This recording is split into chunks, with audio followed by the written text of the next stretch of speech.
12. 스카이호텔. 스카이호텔은 페루 쿠스코 신성한 계곡의 가파른 절벽 위에 위치해 있습니다. 모든 객실은 전면 투명한 캡슐형 구조로 계곡 바닥에서 400m 높이의 절벽 외벽에 매달려 있는 세계적으로 유명한 고공 탐험형 숙박 시설입니다. 이 호텔은 지상과 직결된 통로가 없습니다. 투숙객은 반드시 비아 페라타, 비아 페라타, 암벽 등반이나 짚라인을 이용해야만 객실에 도착할 수 있습니다. 이동 과정 자체가 매우 높은 안전상의 위험을 동반합니다. 캡슐 객실은 내부 공간이 협소하여 캡슐당 최대 수용 인원이 4명이며 독립적인 비상 대피 통로가 없습니다. 암벽에서의 낙석, 극단적인 강풍 또는 장비 고장 발생 시 신속한 대피가 불가능합니다.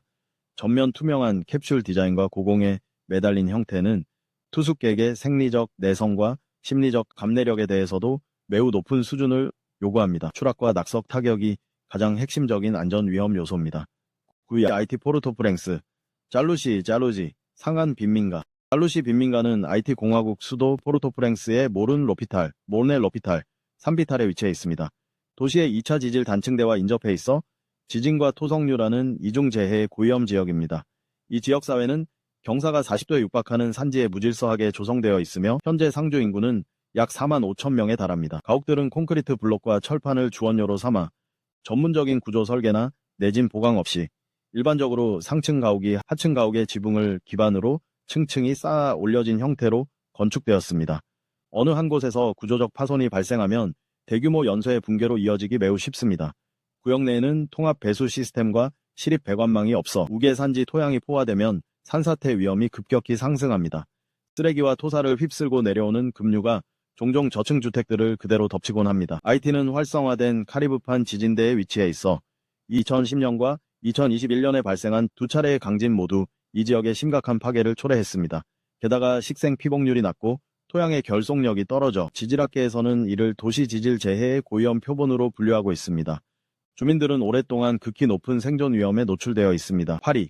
볼리비아 엘알토 절벽주택. 엘알토시는 볼리비아 안데스 고원에 위치하며 해발 고도는 4,100m가 넘습니다. 도시 외곽의 절벽지대에는 주민들이 직접 지은 수많은 주택이 분포하고 있으며 현지에서는 흔히 자살주택이라 불립니다. 이 절벽 구간은 느슨한 점토와 모래로 구성된 침식 지형으로 절벽은 거의 90도에 가깝게 수직으로 솟아있으며 낙차는 약 61m에 달해 지질 구조가 극히 불안정합니다. 가옥들은 대부분 벽돌, 폐철판과 낡은 나무 판자로 지어졌으며 정식 집안 측량 및 지지 구조가 없습니다. 일부 건물의 뒷벽은 절벽 가장자리에서 불과 수십 센티미터 떨어져 있습니다.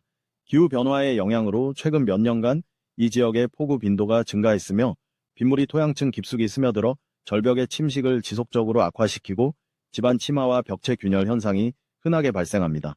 2024년 폭우로 인해 이미 여러 채의 가옥이 붕괴되었습니다. 현지시 당국은 여러 차례 강제 대피 경고를 발령했습니다. 하지만 일부 아이마라족 원주민들은 신앙과 경제적인 이유로 이주를 거부하고 있습니다. 지질평가에 따르면 이 지역의 절벽 전체가 불안정한 상태에 놓여 있으며 한 번의 폭우만으로도 대규모 붕괴를 촉발할 수 있어 디소비제 거주 안전 위험이 극히 높은 수준에 처해 있습니다. 7위 중국 홍콩 구룡성체. 구룡성체는 홍콩 구룡반도 북동부에 위치해 있었습니다. 면적은 약 0.0516제곱킬로미터에 불과했으며 20세기 후반 전 세계에서 인구 밀도가 가장 높고 거주 위험이 가장 두드러진 인류 거주지 중 하나였습니다. 역사적으로 관할권이 모호하여 이 지역은 오랫동안 무계획과 무방비 상태로 방치되었습니다.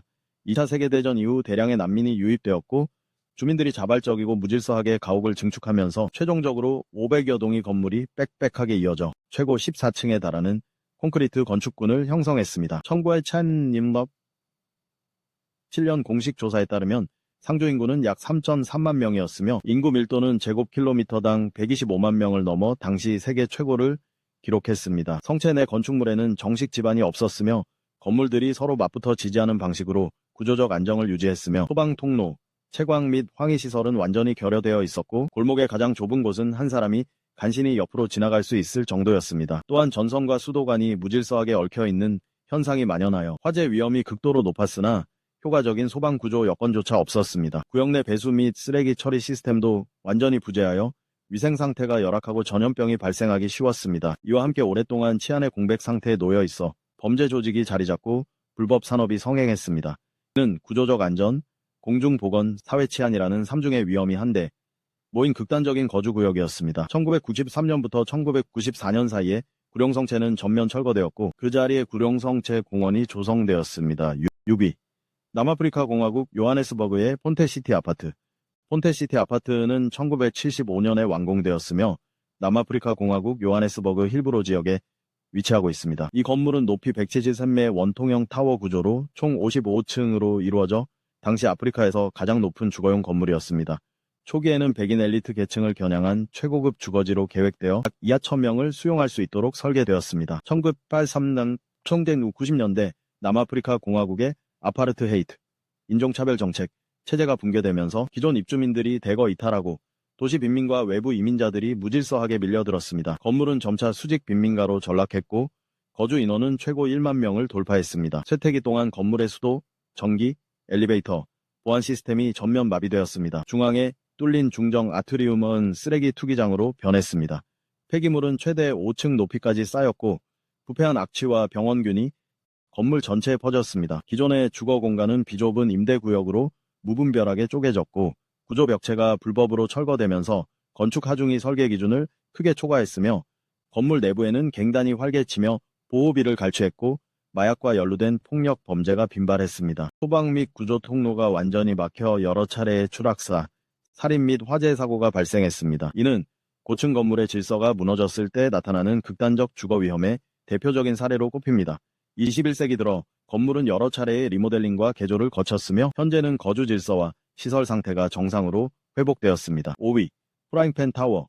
프라잉팬 타워 호텔. 이 호텔은 미국 노스캐롤라이나주 앞바다 대서양의 프라잉팬 쇼얼스, 프라잉팬 쇼얼스 1기 위치해 있으며 본토 해안선에서 약 50km 50km 떨어져 있습니다. 그 전시는 미국 해양경비대 소속의 해상 등대 경비 플랫폼이었으나 2010년 민간에 매각되어 탐험을 주제로 한 숙박시설로 개조되었습니다. 이 건축물은 전 세계에서 주거 위험이 가장 높은 상업용 숙박시설 중 하나입니다.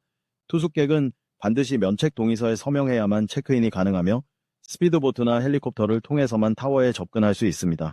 타워에 오른 후에는 중간에 대피할 수 있는 일반적인 경로가 없습니다. 건물의 에너지는 전적으로 태양광 발전에 의존하며 식수는 빗물 수집 시스템을 통해 공급받습니다. 이러한 자체 생존 능력은 기상 조건에 의해 극도로 제약받습니다.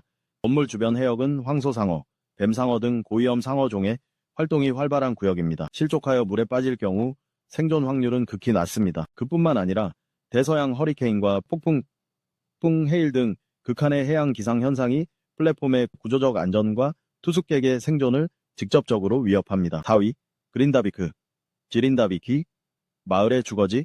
그린다비크 마을은 아이슬란드 남서부 해안에 위치해 있으며 송두누쿠르 화산 단열대, 선데이시누쿨 몰캐닉 피셔존과 인접해 있어 거주지에서 화산 분화 지점까지의 핵심 구역은 불과 수 킬로미터에 불과하며 활화산 활동에 직접적인 위협을 받는 전 세계에서 몇 안 되는 장기 거주지입니다. 2023년부터 이 지역의 지질 활동이 고빈도 활성 주기에 접어들면서 군발 지진이 지속적으로 발생하고 있습니다. 지각판이 끊임없이 갈라지고 화산이 간헐적인 분화 양상을 보이면서 고온의 용암류가 주거지역 가장자리까지 여러 차례 밀려왔습니다. 화산 활동 최전선에 위치한 일부 가옥은 용암에 의해 완전히 전소되었습니다. 마그마의 이동을 막기 위해 현지의 용암 방어벽을 구축했으나 지표면의 무작위적인 균열과 지하 고온 가스 유출 등 2차 지질 위험을 통제하기에는 역부족입니다. 마그마 활동은 언제든 지표면, 건축물에 돌이킬 수 없는 치명적인 파괴를 초래할 수 있습니다. 이곳 주민들은 대피와 귀환을 반복하는 악순환 속에 오랫동안 놓여 있습니다. 주거 환경의 지질학적 위험은 매우 높고 예측이 불가능합니다. 3위 페레로 비나소 데피소. 페레로 비나소 데피소는 이탈리아 돌로미티 산맥 해발 약 2,700m의 수직 암벽 홈 안에 자리 잡고 있습니다. 제1차 세계대전 당시 처음 지어져 초기에는 최전방 군사 초소로 사용되었으나 전후 개조를 거쳐 등산객들의 비상 숙박 시설로 쓰이고 있습니다. 건물 본체는 수직 암벽의 자연적인 홈에 완전히 박혀 있습니다.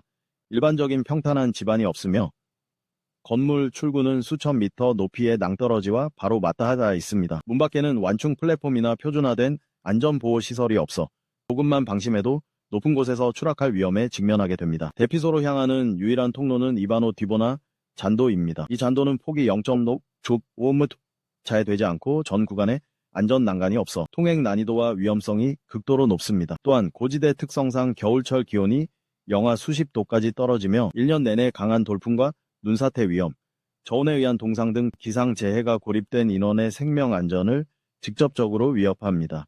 2위 코로와이 트리하우스.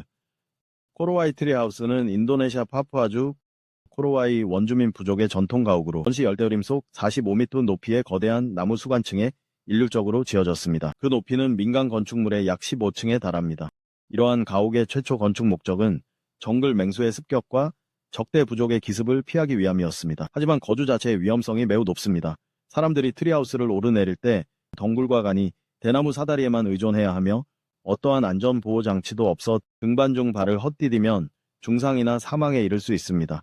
트리하우스는 대나무, 목재, 야자수잎 등 천연 소재로 지어졌습니다. 구조가 단순하고 안정성이 떨어져 바닥 붕괴나 부품이 느슨해지는 등의 문제로 인해 정기적으로 사람이 직접 보수해야 합니다. 열대 우림 지역에는 강한 대류성 폭풍이 자주 발생하는데 강풍이 불면 심하게 흔들린다고 합니다. 이는 건축물 붕괴나 사람의 추락 사고 발생 확률을 더욱 높입니다. 1위, 중국 쓰촨성 량산의 절벽마을입니다. 아투레얼 마을은 절벽마을이라고도 불립니다. 중국 쓰촨성 량산 이족 자치주 자오제현에 위치하에 있으며 메이구어 대협곡의 해발 약 1400인도 절벽 당구 위에 자리 잡고 있습니다. 마을과 계곡 바닥의 수직 고도차는 거의 800m에 달하며 지역 전체 지형은 주로 가파른 절벽과 비탈로 이루어져 있고 경사도 3족 50도에 이르는 가파른 비탈이 절반 가까이 차지합니다. 인공 퇴치 개조 작업이 완료되기 전까지 이 마을을 외부와 이어주는 수단은 넝쿨과 나무로 엮어 만든 17구간의 허술한 넝쿨 사다리가 전부였으며 이를 타고 오르는 데만 2시간 이상이 걸렸습니다. 길이 좁고 미끄러운 데다 안전보호 시설조차 없어 과거에 수많은 추락 사망 사고가 발생하기도 했습니다. 마을 내 농경지는 대부분 경사면을 따라 파편화되어 있어 농사나 일상적인 이동을 할 때도 늘 추락 위험에 노출되어 있었습니다. 또한 협곡 지형의 영향으로 일대의 산사태나 낙석 같은 지질재해가 빈번하게 발생합니다. 교육 및 의료 등 공공서비스의 혜택을 받기 어려웠던 이곳은 중국 서남부 상한 지역의 극단적인 거주 환경을 보여주는 대표적인 사례입니다.